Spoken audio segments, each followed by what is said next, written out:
Okay, hopefully this works. Welcome back. I had to restart this video, people showing up. We had technical difficulties with this StreamYard, which I'm getting a little upset with and may not use again. But hi, welcome back. My name's Christopher. I'm Angela. And hopefully this video goes just smashingly. We'll just have to see. And I'm just doing some technical things over here. Okay, cool. Yes, this is going to be a question and answer time to do with chickens, quail, homesteading, that sort of thing. And yeah, so we're just squaring things away with the live video. All right, cool. So we got some people in there. Somebody stopped in. Hi, welcome in, guys. If you have any questions or comments, stick them in the chat box down below. Hopefully, yeah, let us know if everything, if you can see us okay, hear us okay. And I'm going to hopefully have this thing working a little better. Okay, give me just a sec with this. Yeah, if you have any questions ahead of time, yeah, feel free to ask. We're getting things going. Yeah, so it's been very hot, and of course, to end the day today, I'm going to have YouTube / what's the thing I'm using? StreamYard. StreamYard not function for you. There you go. Okay, cool. I guess it's working now. I think we're good. Right. Yeah, and just so you guys know, we do have. I think we're good. All right, thank God. We do have some windows open, so excuse any motorized vehicle sounds you may hear. All right, yeah, so my scheduled live, hi guys, thanks for coming in. My scheduled live got screwed up. I had to rebroadcast, so all the nice bells, whistles, pretty looking thumbnail is missing right now. I'll have to add that later. We're going to be talking general open Q&A about homesteading, quail raising, muscovy duck raising, silky raising, all those fun things. And even if you like, I would highly encourage questions about the small business aspect of this too, because we do a lot of that, obviously. I mean, a lot of you guys out there are trying to make a profit off your critters. And maybe you're struggling with that, or maybe you're curious what we're doing, or maybe you're looking for new ideas. If so, let me know. You see, I'm not one of these internet weirdos who hoards information to himself. I don't know why guys do that. Very transparent. And I have a rule about being transparent with what I'm doing. Do you remember what I always say? I'll tell anybody anything because I know 99% of people aren't going to do it. That's the facts. I'll tell anybody anything I'm doing, exactly how I do it, because I know the vast majority of people just don't execute those practices, because whether or not you know how to do something really isn't a relevant question, because that's an easy learning curve to learn how to do things. The difficult thing is the behavioral modification to remain consistent. Mm-hmm. Disciplined, because it is work. Whatever it is that you're pursuing is going to require some It's a lot of work with very little immediate gratification. You don't get that with most, but that's how anything worthwhile works. There's not a lot of immediate gratification. So Katrina M., what do you do for your quail in extreme heat, getting up to 115 this weekend? Oh, wow. That's right. Sorry, we had a little screw up, so my comments aren't coming in very quickly. I have to look at my iPad. So yeah, it's a great question. It's going to be really hot coming up this week. I'm going to be actually throwing ice blocks in the freezer and starting to hoard them. And that is actually, for any of the poultry, is a good application to keep them cool during the heat. Yeah, you can, and to make that easy, some people just have multiple, water bottles, not filled obviously all the way, but put water in it, put it in the freezer. Then rotate them out, put the fresh ones in their water, and then, switch them as needed with the extras that you still have in the freezer. Yeah, make sure you have plenty of ventilation. If you're able to have a fan, like just a basic fan, box fan or whatever, position for heat levels like that in the hundreds, where it's safe from the elements, and especially provides some circulation. If your birds are in an area that's congested and there's not a lot of ventilation. Some people keep their animals in tight little under decks or something where there may not be airflow. You just make sure they have airflow. The thing with the water, the frozen water, that works well because the frozen water should keep the water cool for a couple hours. If it's a block, like the larger the block, it's just basic thermodynamics. It's going to take longer for the transfer of the heat to melt that whole big block. You know, the smaller you go, the quicker. If you dump a bunch of ice cubes in, that's going to melt really quick. Small cubes. You could also. But that's a good way to keep them cold. Yeah, they're going to drink more water. They're going to pant. Definitely, yeah. Watch the water because they'll open their wings maybe a little or fluff a little bit just to get for the airflow to ruffle the heat out of from their skin. If you can, some people will put like something white, maybe white tarp, white plastic, paint white on the top of the hutch to reflect that heat. Also, obviously, if you don't have them in a shaded area, like under a tree or shaded by a building, see if there's if they're in direct sunlight, you know, the hutch or the cage system is in direct sunlight. Maybe setting up a temporary shaded, you know, what would you call that, canopy or something. I'm sure they would appreciate that. So yeah, whatever you can do. Direct sunlight, I think the white sheet is actually really beneficial to reflect the heat. Yeah, but if you watch the quail in the heat, they're like, they're respirating a lot. So they're cooling off. But when they do that, they're expelling a lot of moisture. That's why if you watch your, I don't know what kind of water system you would have, Katrina. We use big 5-gallon jugs. And in the summer heat, they like empty really quick. They glug, glug, glug, glug, glug, they're going down. That's because, of course, they're respirating. They're losing more moisture. But you don't feel like you have to panic or be like, you know, really worried or anything like that. We're just naming a lot of different ideas for you or for anyone listening in hot conditions to give you like just problem solving ideas, or just like, you know, brainstorming to see what would work best for you. Just where do you live? 115. That's kind of warm. As long as they have ventilation, shade, and plenty of water and feed. Then bravo. That's something else to talk about. Chickens too. The chickens, they're going to need, so it's going to definitely be hot. It's going to be, there's a heat stroke or a heat wave going through a lot of the country next week. It's going to be 95 here, which for us that's kind of warm. That's not a normal warm temperature. Our highs are usually in the 80s, and then hot times. Last week was really cool here. This week was lots of rain, and next week it's going to be hot. Yeah, so I'll freeze some big things of ice pails. I have big containers. They're about, I guess, 8 to 10 inches in diameter. And we have 5-gallon buckets you're talking about? No, those black. Oh, you're talking about what you're going to freeze the blocks. Yeah, and I'll freeze large blocks, and then you can dump them in your chicken waters, and they'll stay cool throughout the day, and that'll be a refreshment for them and keep them a little cooler from overeating. Speaking of chickens or other poultry, you know, on the ground, same thing. Just make sure they have shade, like a thick shade, you know, that's like a cool shade. Is that how you can say that? Cooling rocks. Well, like what I mean is for the chickens? Yeah, poultry on the ground. As long as, because there's different types of shades, you know, there's a shade that's just, it's warmer than like a heavy dark shade. Anyway, so just make sure there's shade for them to get out of the sun, space to move around, like so they're not cramped. And obviously, like we just said, fresh water, cool water. Move if you need to move their water source, maybe to closer to the shade sources where they're going to probably be spending more time. So they don't have to meander out of their shade area as much. Do that. But yeah, and if you they'll be dust bathing more. Yeah, if you digging around in the dirt. Chickens. If you have a setup also where you can set up a fan, you know, as long as it's safe from the elements and from the animals against the fencing or whatever, to encourage lots of airflow, I'm sure they would appreciate that. So whatever works for you. Yeah, but good news, quail are very hardy. They're heat hardy. 115 is pretty hot, but they're relatively hardy and heat. Just make sure you keep if you want to keep them a little cooler, definitely throw the ice in their water container. Wouldn't you think? Yeah, I think that's good. That'll keep them cooler. All right, cool, great, good stuff.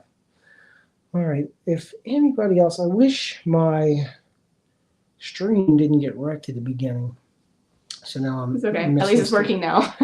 Okay, what else would I like to discuss? So normally we talk about. So usually I do like a study, like a single subject, And I didn't want to do a single subject because every other, 4 weeks, I like to do open question and answer stuff and just a general talk.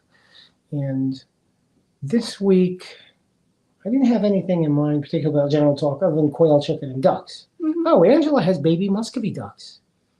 Her new project is the baby muscovy ducks. The muscovy ducks are the ones you've seen them. They have the, what do you call it, a mask. Mm-hmm.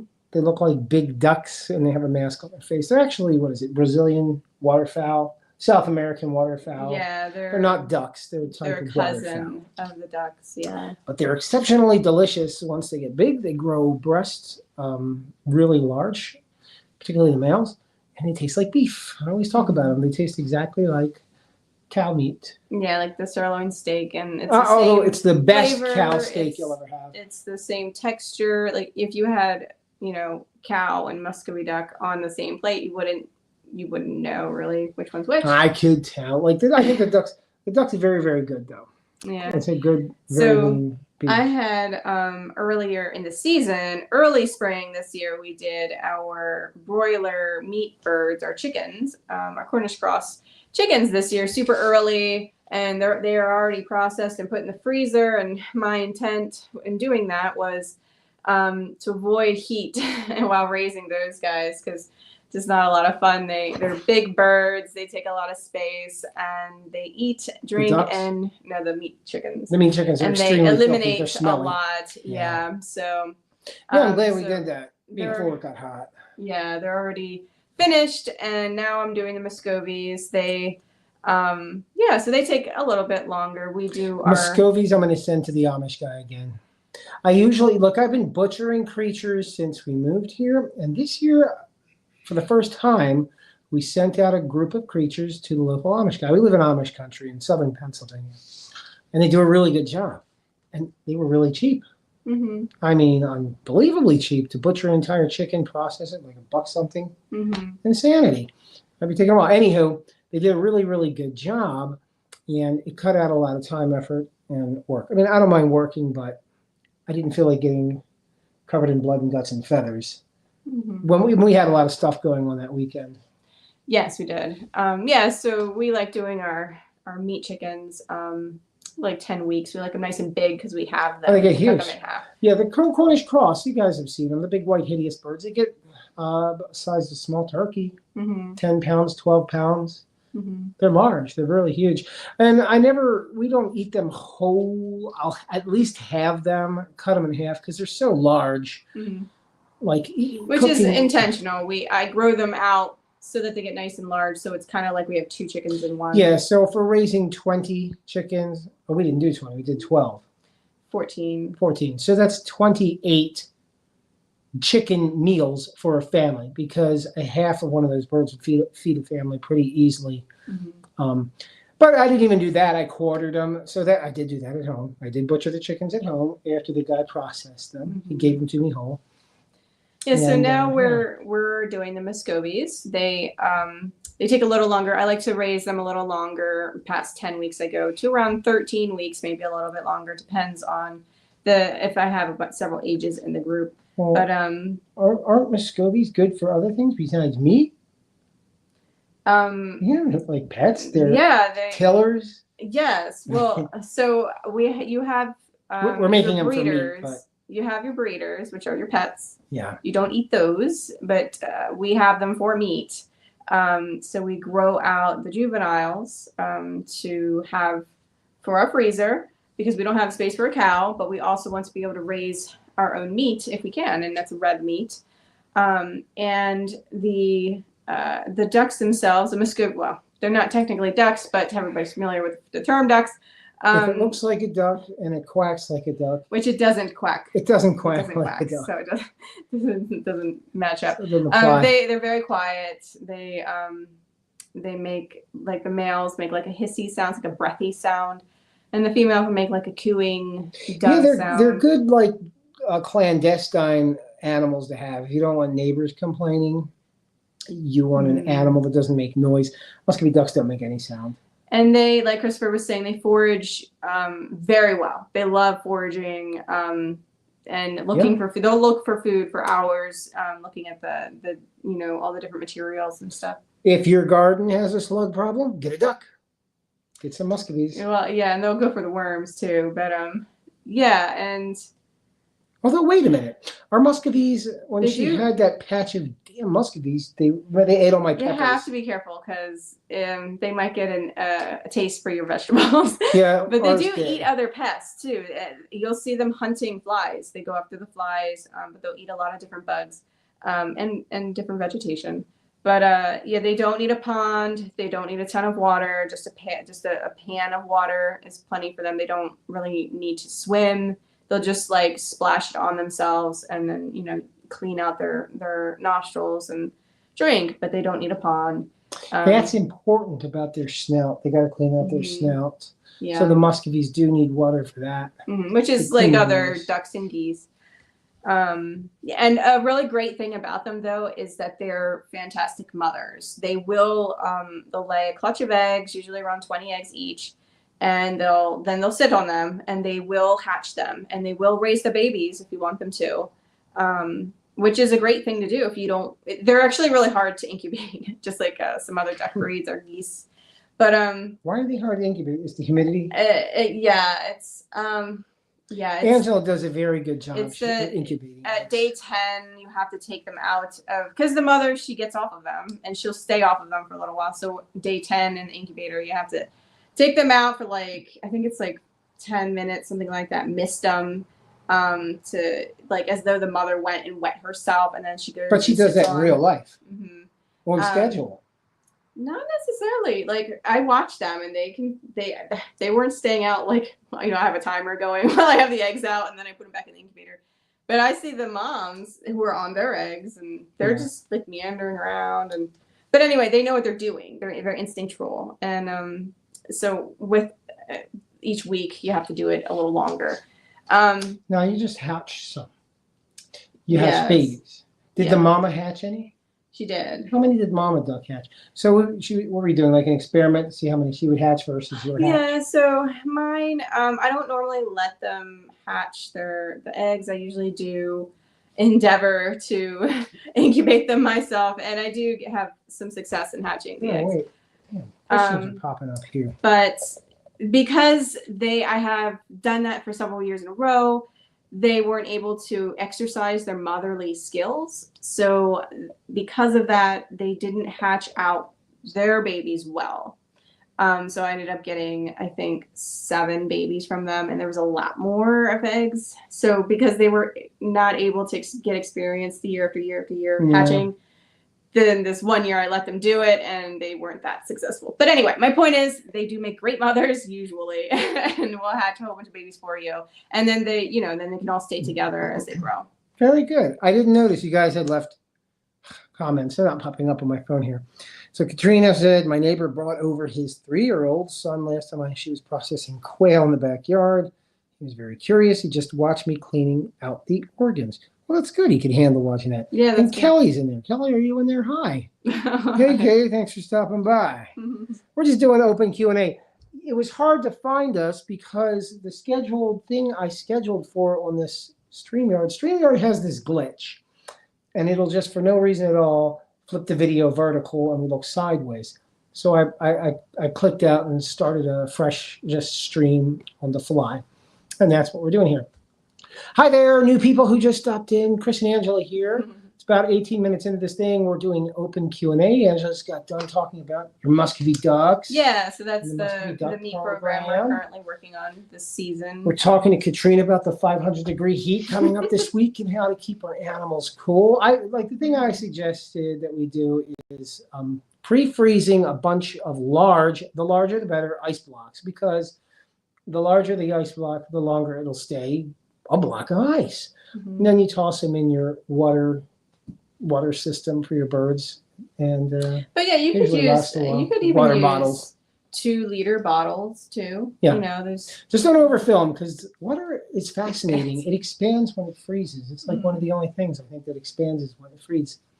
So yeah, frozen water jugs works great.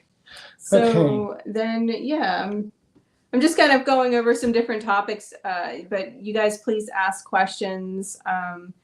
Right now, with the summertime, we are working on. Oh, I got a question. Oh, I'm going to ask you questions like I'm a watcher. Okay, should I finish my thought? You can go ahead. Or just saying, we are working on replenishing our jumbo quail breeders. That's something that you do have to stay up on because they age out rather quickly. The males, especially, it's a good idea to have your. So we specifically work with the jumbo, wild, or Pharaoh Coturnix quail. Why is that? And we like them particularly because they are ideal for meat, and they lay very quickly, and they lay large eggs, and they're rather sexable as early or slightly earlier than 3 weeks. Yeah, they're really good. So our point high production critters. is efficiency, production, easier for us to care for. Yeah, that's why I was saying in the beginning of this video, if you guys are stopping in later, if you were in the quail business or you have a small farm, if you had a small business question, this is a good place to ask, talk to other people. Because with quail, I mentioned this before in video, we talk about like the whole business part. Raising these animals is extremely easy. It's not hard to get on the hatch. It's not hard. Like the learning curve is small. Mm-hmm. You can get high production very quickly. Like that. That's not the challenge. The challenge is, if you're running any kind of business, really, is delivering your product and translating the message to whoever your prospective customers happen to be. Mm-hmm. And so how do we do that? If you'd like to know, feel free to ask. But that's something to keep aware of because it's extremely competitive. When something has a very easy, low entry point, then everybody can go in there and do the same thing. But then it's a lot more competition, and you need to be, have an advantage over who you're competing against or who else is in that space. Stay focused and continue pressing forward. Yeah, like I said at the beginning of this thing, consistency, being persistent and consistent. Now you were going to ask a question, you said. Oh, no, I forget. What was it about? Oh, yeah. I'm going to ask you a question like I'm one of the watchers here, and I'm pretending like, okay, what's going on? If you could go back to when you started this, what are 1 or 2 things you would do different? I'm reading off a card. Well, so do you mean the business aspect? So when we first started, or like you're raising critters, and when we first started, we were getting things. I was doing a lot of research. My goal was to learn about efficient animals that were high productive with meat and eggs. They would produce a lot of meat and eggs that were practical to raise, could be raised on a small small plot of land, and it wouldn't require a ton of energy to upkeep. Obviously, energy is needed to keep anything, but it's not like a herd of cattle or something. But so I was little cattle, mini cattle. I was focusing on that, and then at the same time, I was thinking, well, I want to set this up as a business too, because this is something that I enjoy, and I could see this, I could see other people are into this as well. So that was the beginning. So what would I do? It's hard to say. I know what I would do different. Yeah, give me. I'd buy a lot of Bitcoin. It's exploded. I would have done different. But that was a joke. So things differently.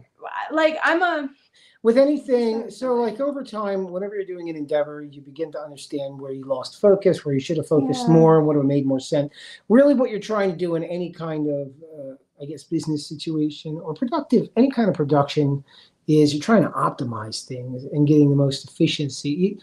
You want more return for investment of labor, whatever your labor is, energy, money, effort, intellectual endeavor, physical labor. You want to have more return for your input. So looking back, I would have looked at the things that would have been more efficient for output. And generating toward whatever the goals were. I can say, like, I can just reflect on some things that, so it's, and these are actual, like, okay. So it's important to collect data. Now I'm a data kind of person. I'm a planner. And I like to I like to examine, progress and make sure we're on track. Is that important? It is important if you are doing something with purpose.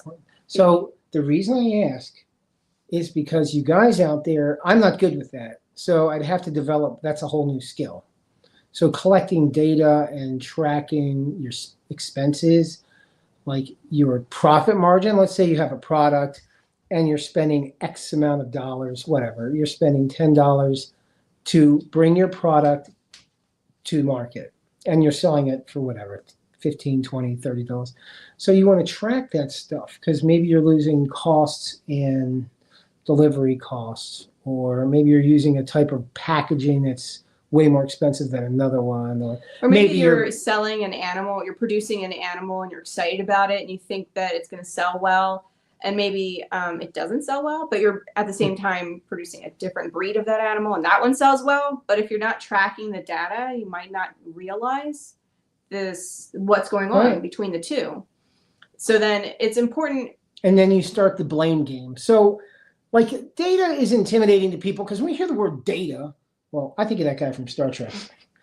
When we think about data, we think of like in an academic setting, like a lab or a school. So it's kind of intimidating and it's dry and it's not fun and exciting, like playing with critters, doing farm work, building up fences. It's totally different. So it's kind of intimidating. But it really isn't, because it's the language of what you're doing. It's the thing that's going to tell you, are you attaining the goal that you're trying to attain? And nobody really wants to, not nobody, but for a lot of people, it's difficult to learn the skill to track data properly and to be able to, see where they were in forecast. And I would recommend, the most detailed you can get, the better. For example, if you're a business and you have customers, it really doesn't matter if it's a business or not. If you're wanting to know if something's productive or not, then you're going to want to track, like if you're selling something, how many of those things are you selling, maybe in a week. Track like what the customers are buying and how many of those things. And then keep it in a way so that it'll accumulate. Maybe in a couple months you can go over it, or in a year, whatever. You can see how many and what type of people were buying what, and that will help you reposition yourself to focus on things better. Can I tell them a cheat? Sure. I'm going to give you guys a cheat. Ready? This is a really good cheat. Some of you may not like to hear this. You're like, I don't believe in that. If you're bad at keeping records or notes, I am. I don't like using spreadsheets. It's tedious. What you can do is just, if you have what do you call it? Like a text to voice? Is that what it is? Voice to text. Mm-hmm. Some kind of thing that records your memo for the day, a little diary, daily log. Hey, today's June 6th, or what is today? June 20th? Whatever. The 19th? Hey, today's June 19th. Today I sold, I sold 5 of this and I spent this much money. I had to meet here and here. And you keep doing that day to day, and you have this long, huge, hideous text record. That's really hard to read, and it's hard to go through and analyze. But you can do it, and you can use it efficiently, because here's the cheat. You take that and you just throw it into an artificial intelligence, into an AI, into ChatGPT or something, and tell it, know what to prompt it. Say, look, read my data, collate it, put it in a spreadsheet. I'm tracking this, this, and this. And it should be able to do that for you. And it really works. So the AI thing, I did a video about AI. Remember, like a year and a half ago, maybe 2 years ago, when it just came out, like people started using ChatGPT. I said AI can be very, very effective and helpful in your farm work and in your homestead. And I don't mean by making crappy art, like AI art and that kind of stuff. I meant like actual logistic things, tracking, setting up, scheduling. It's a very efficient tool, and that's all that is. It's a tool. So you have all these different tools. So if you have a tool available to you, then it can be quite beneficial. I mean, where's this thing? So I didn't have AI design this. I don't do that. I like doing art, and I like doing everything from scratch. So I made like a floor standee for our chicken feed, right? And so I did this layout. Now all I had AI do I used it like my design partner. I'm like, hey, take a look at my design. What do you think? What's I just give me your feedback. And the thing did a decent job. I mean, I prompted it properly. That's the thing. I instructed it properly because it's think of it like trained on all the knowledge of the world. You're like, let's say you walk up to somebody you want to like share something with that person, but they don't know at all what you're talking about. So naturally, when I'm talking to him about something, I will give him context. I'll give him context about what I'm going to tell him, why I'm telling him, why it's important to me. On a computer. Maybe if it involved a place, where I went, and the people I interacted with, and then here's the story, and tell why am I telling you this? I don't want feedback. I just want you to listen or whatever. So those are all prompts. So that's the same with the AI. You're giving it prompts so that it has context and can help and understand very specifically. I don't like the AIs. I think they're going to destroy a lot of stuff, but they're usable now.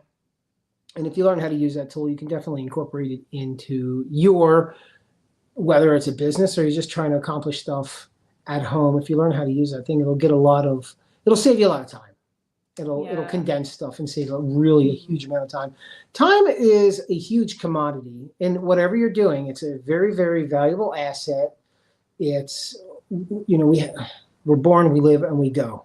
In between that space is an allotment of time, and that time is very short. So our time is very, very valuable.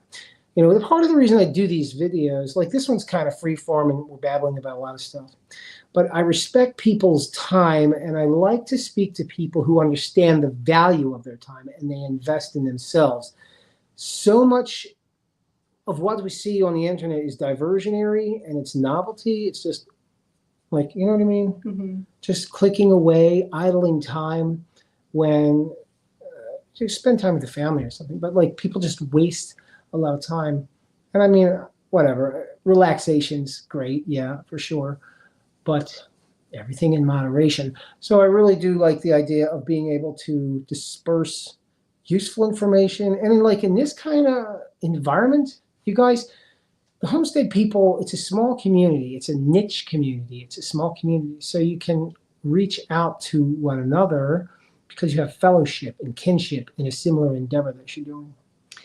Yeah. Makes sense? Mm-hmm. Do it? I mean, I don't know. Hopefully that made sense. So, yeah, I like using this thing for something productive, and I encourage productivity. Andy Rabbit's in town. What up, Mr. Rabbit? Again, if any of you guys have questions, a topic that you would like to discuss, feel free to drop in the comments because this is a Q&A format today. Right. If you have a question about what we do here, feel free to ask as well. Something else I wanted to mention that ties into data collection is the professor is going to speak. Yes. Is when data collecting information even applies to failures. Or when you perceive something as a failure, but really isn't. It's just that an adjustment needs to be made, perhaps. Just a simple example, like Christopher was saying earlier about raising quail. Super easy to raise them, super easy to produce them, and before you know it, you can have quail everywhere, just like that guinea pig cartoon. What is that one called? Pigs is pigs. Pigs is pigs. You can reproduce them really quickly. And then it's well, now what do I do with them? Because maybe you were intending to sell them, but perhaps you haven't gotten things flowing yet to get people to know you're there to have product to move. Bringing your product to your customer. Yeah. So sometimes we end up in a difficult or challenging, maybe emotionally challenging or physically challenging, or just a difficulty in our business or whatever it is that we're doing. And we might feel overwhelmed and then feel just really frustrated or just want to throw the towel in, just want to kind of give up. But please take a break. If you need to, take a deep breath and analyze the situation, make some notes. What month is it? What day is it? And write this information down, because the following year, the next year coming, you can take note and realize, oh, you know what? This same issue came up last year. maybe it's not something I'm doing. Maybe it has to do with my customer base, with their habits. You know, maybe they're now on Right. vacation So we and know kids this, are out like, of school. with the quail sales, Yeah, with like our with poultry sales, poultry chicks particularly. So there's going to be Yeah. a rush season at the beginning of Mhm. spring, late winter. Yeah. Yeah, and there's just a shift. If you're now, this is specifically like local sales, Yeah, local pickup, if you not guys like are shipping. selling eggs, or you're like, oh, I have so many customers, and then 3 months later, nobody's calling me anymore. The markets shift, like demand shifts. Yeah. It's simple, like economic stuff. And it The depends on demand may it decrease. depends on like what it is. It depends on the area you're You know, in. You know, There's no big rush for Christmas presents or Christmas decorations in July. yeah. Sorry, I'm gonna cut her off. Sorry. Things are different per the area you're in, and with whatever thing that you're focusing on. But what I'm trying to say is to yes, we have failures, but they're moments to learn from. So take the moment you need to overcome it, get through it. But honestly, please write down some information that you're learning or experiencing from that. So then, because you might see patterns per what you're doing or your animals or the people you work with, the types of people you interact with. You might see a pattern the next year at the same time.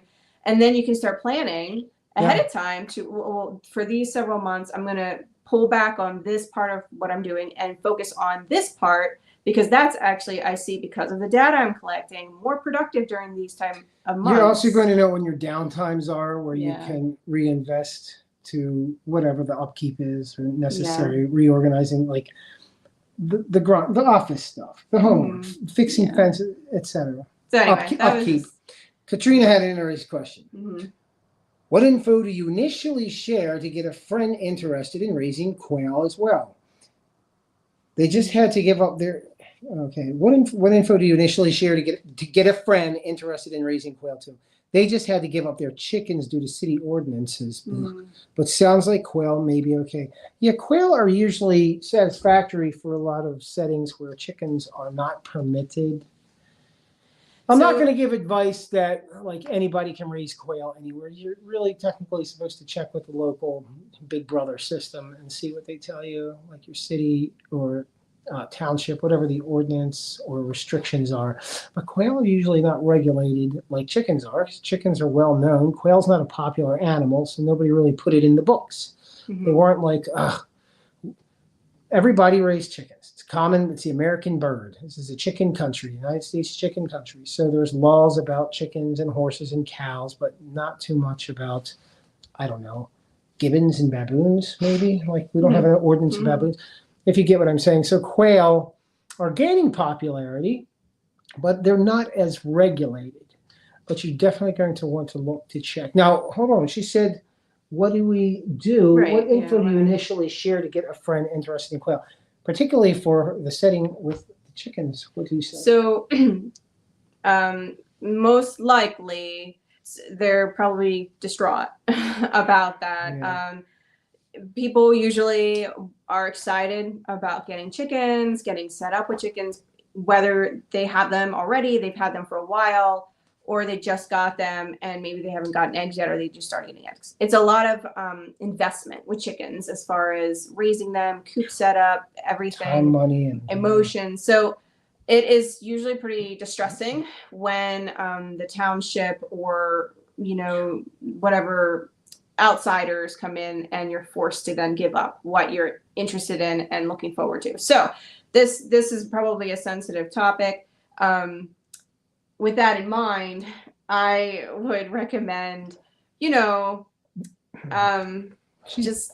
mentioning that the quail, the jumbo the big quail, benefits of quail. that they're quiet, that they're really fast to get going, set up. Those are the main things with they lay eggs so quickly, 6 to 8 weeks. So they're very rapid.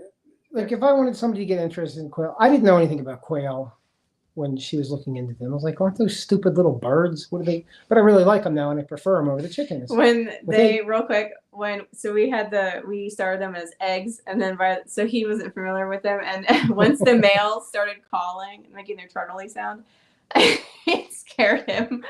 He was like, "What is that? I was like some sort of monster." I thought we had a It was demon in the so backyard. funny. It was so funny. I was like, "It's the quail." Anyway, go ahead. So yeah, if I was getting somebody interested, well, I never try to get anybody interested in anything. I present them with the facts. Sorry, that's just the way my brain works. Yeah. I present you with the facts, and you make a decision as to whether or not this would satisfy your needs. And the fact about the quail is, like she said, they're very rapid in production. Mm-hmm. They're efficient egg layers, 300 eggs per hen per year. Mm-hmm. They're cage kept, so they take a very small footprint of. You don't need property for them. And they can be right raise them in a near hutch. your house. They don't have to be like Yeah. really far from your house. If the male to female ratio is managed properly, which is you don't keep a lot of males in with the hens, they don't really make very much noise, particularly any noise that's going to be a disturbance. Mhm. If you have a bunch of males together, they're going to outcompete each other with their blah, blah, blah, blah. Yeah. But and then of course they're good for kids too. Kids Hi, Verna. can care for them. Hi, Verna. You're not late, hon. So they're good for families. StreamYard screwed up my video at the beginning anyway, restarted. But yeah, so there's a lot of positives to them. It depends. It's like, that's like saying to me, how am I supposed to tell my friend she should get a sports car? Well, I mean, is a sports car applicable for her needs and wants at this time? Like, tell her what are the facts of the sports car? Oh, you're going to have fun. Same thing. So I had mentioned that it's probably a sensitive topic. So just keep that in mind and just say, you might want to think about jumbo quail. Have you heard of them before? Yeah, what was her? Just say the main. Sorry. The main points. It's they grow quickly, they lay eggs quickly, they can be kept in small cages. Now, if you're being nefarious and you're really trying to get her to get quails, what was the reason this person wanted chickens? Mm-hmm. I'm not asking you like you personally why did she want chickens, but why does somebody want chickens? Maybe a lot of times they're like, of course, I want eggs. Mm-hmm. Well, I wanted eggs. I can't have chickens, but you can still have eggs. Some people want chickens because it's a nostalgia thing. I had them when I was a kid. Mm-hmm.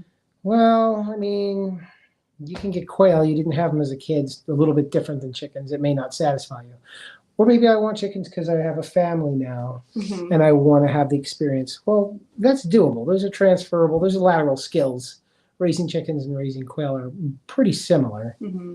And people like chickens too because they want them to be like pets. And people might wonder, well, can quail be pets? And they sure can be. You just have to give them eggs and pets. They only had 3 hens. Oh yes. Okay. So yeah, you just give them extra attention and handle them. And you can acclimate. They'll calm down and be very, very happy little pets that enjoy interacting with you. So. Yeah, but it's a learning curve. It's something I would, if you want to show and introduce your friend to like these quail or potentially raising quail, I would just, bring the information over to her. Bring some information over to her and educate her. She doesn't have education. If somebody doesn't have education on something, they can't make any kind of informed decision on it. And they're acting on impulse, and that's not good. Because when you act on impulse, you make bad decisions that you regret later. It's like people do it all the time. One of the main marketing and advertising ploys of many companies is just to get you to impulse buy. When you're going out of the grocery store, you got all that junk as you're leaving. It's all impulse buy stuff. But you can also encourage them to look into it themselves. If they're interested, She also had small children, she said. Oh yeah, they're great for kids because they're small birds, and then the kids can also collect eggs and be a part of feeding them. But encourage them to look into the quail. There's lots of videos and YouTube information. People can learn quickly about them and become familiar with them. If the quail are foreign, to them, they haven't experienced them before, they can if they're expressing interest, maybe, I don't know what you're looking for, then encourage them to look into it themselves. And if they are curious, they will. And then they might come back to you and ask you some more questions. So. Very good. I wanted to show you the kids' book I did for these quail. That's what I was around for. Oh, here's one. Oh, it's not folded together. Put them folded together. 1, 2, 3. Is that right? I don't know. Yeah, I had to stay. It has to stay. He made these little kids books that. Yeah, sorry, Katrina. Yeah, I made a little kids book. I do a lot of educational stuff with families. And one of the things I did because I like illustrating is I made a kid's book, and it's in the description of all of my other videos except for this one because I just I had to reset this one. But see, little kid into illustrations. This one's not stapled together, but It's for I raising wrote, quail. yeah, I wrote instructions for the kids because these animals are good for children. That's why I did this, because I'm assuming a lot of families getting them have small children, and I wanted to give them something tactile that the family could read together and have like something they're familiar with. Children are familiar with little kid books, and they may not be familiar with Quail. So it's a segue. It's an in-between to bridge that new kind of endeavor the children will be engaging in, and for the parents to help introduce them. A good thing too is, again, if they're new, I'm assuming that they would be new to quail, because everything about them is so fast, like they grow so quickly and lay eggs so quickly. If they are kind of unsure about them, they can just get a couple. They can get 5, maybe 10. Hi, Katie. And then Thanks, start Katie. and then start with a small number and become familiar. New people like to do that. Because they just don't know what the animal is going to be like, and then they can easily increase their numbers and grow, add more from buying from somebody else, or maybe hatch themselves. But they can always get more later, so it's a good introduction to homesteading or in your own Absolutely self-sufficiency. Andy said, "Oh, can I get one of them books?" My granddaughter loved it. Andy, you can send me a message and give me your address. I'll send you one. Okay, they're not hardcover. I'm thinking I'm going to add a couple extra pages to my little quail book. I'm going to do a few more illustrations and flesh it out a little more, which I've been meaning to do. Because I wanted to add my predators pages. And because I like drawing pictures of the predators, the foxes and the raccoons and the possums and stuff. But yeah, like later on, send me a message and I'll mail it out to you. Hi, Katie. She's Homestead Matters. Oh, okay. Right? Yeah. And yeah, Julio. Right. All right. So yeah, quail. It's not hard to convince. I don't like convincing anybody of anything. Like, I'm a systems person. Everything with me, I'm very, very analytical. I'm very objective, and I treat people with the same kind of mindset, even though people aren't that way. They're emotional, impulsive. I don't know what's wrong. I'm not like a normal. I don't think there's something wrong. So I'm not like a normal with that. By afraid, I mean her hands. Okay. My granddaughter was afraid of birds until she got around the quail. And by afraid, I mean her hands would shake. Oh, yeah. Aw. Wow.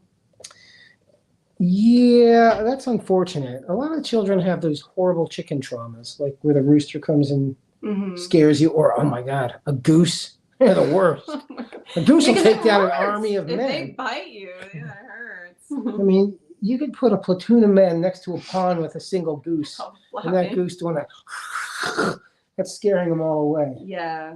Anyway. So, yeah. Yes. Anywho, yeah, Andy, send me a message later on one of these internet things, maybe the Facebook or something. I'll send you a couple of them out. That'd be great. That's another comment. And Katie said, we went from no bird knowledge last January to incubator runs constantly. Awesome. Good for you. That's pretty awesome. That's wonderful. My toddlers love collecting the eggs, and I don't buy store chicken eggs anymore. Oh, good. I preach quail to everyone now. Good. That's Yeah, really because awesome. it Congratulations. feels so good to be able to make your own eggs and meat. Even and the animal's happy. You know that what they're producing is good for you. And it's just such a satisfying experience, I think. Yeah, so my big thing, I'm a foodie. I make everything from scratch. I constantly teach myself about food nutrition, food chemistry, all that fun bio stuff. And so, yeah, being able to produce food at home, clean food, when you actually know what's happening internally inside of the animal that's making the food. Well, first of all, you feel good about it. Secondly, you know that you're not getting a lot of what goes into some of these less quality production methods. That's a nice way of saying that. And then you learn even more. And I don't know, I really find the information, I like to learn, and I like to teach the stuff I learn or share the knowledge, because some of this stuff is so fascinating. You never, things, what you don't know until you know it. And then you're like, wow.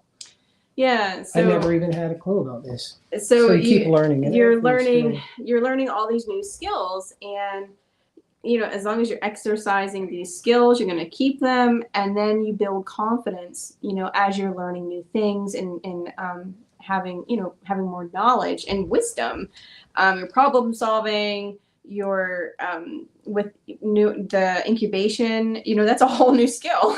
So you're building confidence in And yourself as well. as a daddy myself, I'm going to say you're showing the toddlers, your babies, your little kids. They're seeing, oh, wow, mom's doing stuff. They remember this. They're like, oh, that's like that kind of behavior, self-starting and disciplined behavior. Mm-hmm. I'm going to That emulate curiosity and they carry that to with look them. into something and pursue new things. Yeah, it's a very good and healthy environment. Mm-hmm.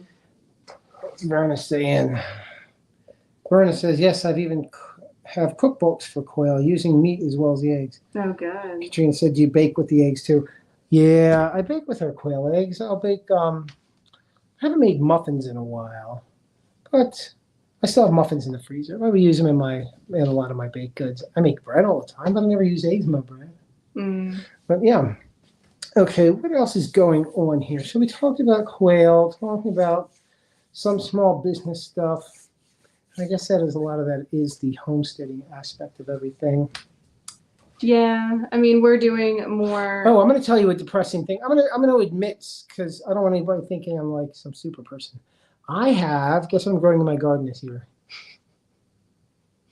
It's just a stray Patch things, of weeds. stray plants Nothing. that happened to seed from last year. It's an shameful abomination, and I should be ridiculed in all of Homestead YouTube dome. They're I there. want all of YouTube dome to be like, oh, that bald idiot, he's not even growing vegetables. He's no homesteader. But this year we are Super busy with other allocating stuff. some of our focus and our energy into upgrading some of our structures and pens and such, and gardening if it's larger. Well, no, gardening even if it's a small patch. It takes lots of time and energy and focus, and you're right. Like, I mean, I always look forward to eating that $680 tomato. Mm-hmm. I did the math and the man hours, labor time, and execution. And then it's like you're almost, some of the things you would grow, But they're very you'd good almost for be you. Disgusted, like all the effort, because he would. Sometimes he has It's a supposed to be sailor mouth. therapeutic. Sometimes he has a sailor mouth, and he'd come in with his like minuscule, like miniature squashes and like a few things, or he put all this effort into growing potatoes. He had all these different sacks and his whole system, and he was excited. I was excited. He at the end he opens the sacks and there's this tiny few, but they were very good. Few potatoes. So anyway, with his sailor mouth, a couple times he'd be like really disappointed with what he brought in, and then he just wasn't really excited to even cook it. So. And this really set me on. You guys saw The Martian. I mentioned this before. Oh, yeah. I couldn't stand this. He was growing potatoes on Mars. See, that can't happen. The soil's dead. Actually, one of the things because he was using his manure. And it still wouldn't work. One of the things I do like about gardening that you do learn, and is that you're not growing plants in dirt. The soil's the organism. That's the living substrate. And it's really, really fascinating what is actually in the soil. It's an entire ecosystem. It's a very, very biodiverse ecosystem encompassing all kinds of little critters and funguses and little organisms that facilitate the growth of these plants. And actually, much like our gut microbiome right here, the organisms in the soil are producing their metabolic byproducts, which are many of the vitamins getting into the plants. Mm-hmm. It's really fascinating stuff. So you want living soil. Otherwise, you have nutritively deficient plants. And you see that in the large agricultural fields. There is data on this, that there's percentage less nutritional density in these depleted fields where they're using a combination of fertilizers, chemical fertilizers, pesticides, herbicides. It kills the soil because it's killing the organisms as well. So they're not able to provide the nutrients to the plant. Best tomato you ever ate, though. Yes, it was a good tomato, although I looked at it with resentful eyes. Yes. I would not. Yeah, I mean, I would always say like just grow six tomato plants. Do not grow any more. And those seeds are just so tiny, and it's just it's just so hard for him, to be like six seeds, six seedlings, like. All right, so I do like I'm like one of those nutty prepper guys. Okay, so when I hear these goofballs tell me they're going to survive the apocalypse because they have seeds, I'm like, have you ever grown anything? You're not going to grow anything under stress and duress. Like, it is it's a skill set. You really need to know what you're doing. You're not just going to pop seeds in the ground. I guess people played Farmville so much they got used to like. Remember that? You just put seeds in the internet ground and you have plants. It doesn't work that way. It takes a lot of effort and learning. It is a skill, yes. And I always, especially with the gardens, please, experiment with the vegetables, grow vegetables. But I always encourage start small. Start with a small plot, a few plants of whatever varieties. So then you can manage them, especially if you're new or you don't have a lot of experience, or if you have a lot of experience but you don't have a lot of time, or maybe like at the end of summer you're just not your schedule's going to get busy, and that's when things tend to get drier. Now you have to water more, and you still have to go on vacation. Yeah, so have small manageable gardens, and then you can really keep each of those plants strong and vibrant with trimming properly. They're aerated. You can keep them producing well because they get a lot of attention versus neglect from because there's so many. So yeah, that's my big thing I always encourage with the gardens. And it's it is a skill. There's so much to learn about. I agree, Christopher. It is knowledge and experience that people need to have before the SHTF. Yeah. Stuff hitting the fan. Yeah. Well, yeah, 100%. Like skills acquisition. People always wondering, what can I do? What can I do? And I'm always telling people, you have essentially the entire knowledge of the human civilization in your pocket. You can do practically anything. It's not whether or not the skill can be developed or whether or not the information's available. Yes, your skills can develop. Yes, the information's available. I'm a behavior person, and I'm a systems guy, and I know the fundamental and the issue with the human being isn't logistics, is their availability. It's the behavioral. It's the core thing. Like, do you have, and that's a skill. So I'm not putting somebody down because they can't focus and stay consistent with the pursuit of an endeavor. That takes time and practice. I mean, I used to be a sloppy mental case. I couldn't focus on stuff. Like now I'm like pretty focused, pretty decent. Mm-hmm. And I like to commit to things. But it's a skill you have to learn, and like anything, you got to practice, and you have to fail. Because you're like, oh, I started that and I didn't finish it. Oh, I started that and didn't finish it. That becomes demoralizing because you let it get up in here. I don't do that. I would tend to look at myself like I do this emotional compartmentalization kind of technique. I'm not looking at myself as, oh, that's a failure. It's like, okay, I look at myself like a scientific study project. Like I'm a subject. All right, what did the subject do? What did he do inefficiently? What did the subject not implement that was causing non-acquisition of goal? Reassess and replan and re-execute plan and see what happens and measure it again. So, and that seems to work. So I'm not like feeling bad and getting demoralized, because when you get demoralized, you don't try again. Mm-hmm. Like quitting smoking. People want to quit smoking and they get demoralized because they try to quit and then they're back to smoking. Well, guess what? That's okay, because it usually takes people 6, 7, 8 times before they successfully cease that, if that's one of their goals. Yeah. Blessings all have to run. Bye, Verna. Thanks for coming in. Yeah, we should probably wrap it up now. We're at 10 o'clock now. Oh, goodness. 10 o'clock. And I have some sitting in front of a television maybe to do. I never get to sit in front of a television. All right, gang. I guess that'll do it. Thanks for participation. Hi. I'll rewind. Can I get... Oh, it's Taco. Sorry, Taco. Thank you for coming in. Yeah, we did a lot of different discussion tonight about different topics. We didn't do a singular focus. It was a general chat. But yeah, it was nice. Andy Rabbit, send me a message. Send it to me on the old Facebook. If you don't have that, send it to our Gmail. And I'll be happy to send you out a couple of my little paper books. They're nothing extravagant, but it's a freebie I like to give out to the families when they come and get quail chicks. Mm-hmm. But yeah, 6 to 7 times it takes about that many till for a battered person to leave. Mm-hmm. Yes, this is also true, and that's unfortunate. I worked in psych for many years, for 13 years. I worked in a psychiatric facility with drug and alcohol co-occurring disorders patients, and we did all kinds of interventions, I guess you could say, therapeutics and CBTs and all that fun stuff. But okay, friends, it's been real. I think it's adorable. Oh, thanks, Andy. Mm-hmm. Yeah, send me a message and I'll get them out to you. But that's the end of this, huh? Yeah, if you guys are new to our channel, please feel free to subscribe, like the video, or share. Yeah, we focus on educational material for those who are new and are unfamiliar, and we like to encourage people to learn new skills and pursue your purpose and, you know, better the quality of your life.